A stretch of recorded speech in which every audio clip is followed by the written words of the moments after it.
Hello everyone मोर आन এটা নতুন ভিডিঅ'লৈ সকলোকে স্বাগতম জনাইছো। আজি আমি গোলাপ ফুলৰ কিছুমান উপকাৰিতা বা গুণৰ বিষয়ে আলোচনা কৰিম। যদি ভিডিঅ'টো ভাল পায় তেন্তে প্লিজ লাইক, শেয়াৰ, কমেন্ট আৰু সাবস্ক্ৰাইব কৰিব।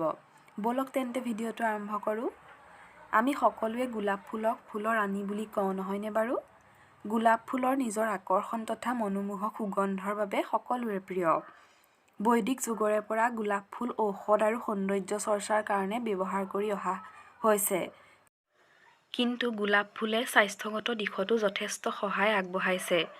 গোলাপ ফুলৰ ৰস খালে টিবি বেমাৰৰ লগত জড়িত ব্যক্তিয়ে সকাহ পাব পাৰে।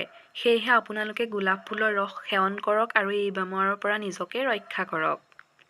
গোলাপ ফুলৰ আন এটা উপকাৰিতা হ'ল গোলাপ ফুলে দেহৰ ওজন কমায়। যদি আপোনালোকে ওজন কমাব বিচাৰিছে তেন্তে নিতৌ গোলাপ ফুলৰ ৰস সেৱন কৰক। যদি ৰাতি ভালদৰে টোপনি নাহে তেন্তে গোলাপ ফুল এৰাতি পানীত তিয়াই থৈ সেই পানীৰে গা ধুব। তেতিয়া আপোনালোকৰ চাব ৰাতি সুন্দৰভাৱে টোপনি আহিব আৰু ৰিলেক্স ফিলো কৰিব। কাণৰ বিষৰ সমস্যা থাকিলে গোলাপ ফুল কেইপাহমান কাণত সুমুৱাই 10-15 মিনিটমান ৰাখিলে কাণৰ বিষৰ সমস্যা নাইকিয়া হয়। মিচিৰিৰ লগত গোলাপ ফুলৰ ৰস মিহলাই খালে পেচাব জ্বলা-পোৰাৰ পৰা পৰিত্ৰাণ পাব পাৰি। গোলাপ ফুলৰ ৰস খালে দাঁত আৰু আলু মজবুত হয়। যদি আপোনালোকৰ কেতিয়াবা চকু জ্বলা-পোৰা কৰে তেন্তে গোলাপ ফুল এৰাতি পানীত তিয়াই থৈ সেই পানীৰে চকুকেইটা ধুই দিব। তেতিয়া নিশ্চয় চকু জ্বলা-পোৰা সমস্যাৰ পৰা সকাহ পাব।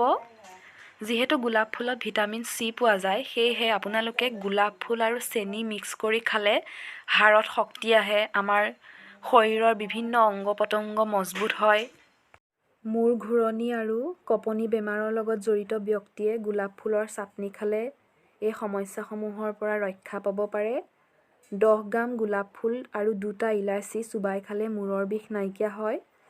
গোলাপ ফুলৰ ৰসত ফাইবাৰৰ মাত্ৰা বেছি পোৱা যায়, যিয়ে আমাৰ পাচন তন্ত্ৰৰ বিভিন্ন সমস্যাসমূহ দূৰ হোৱাত সহায় কৰে।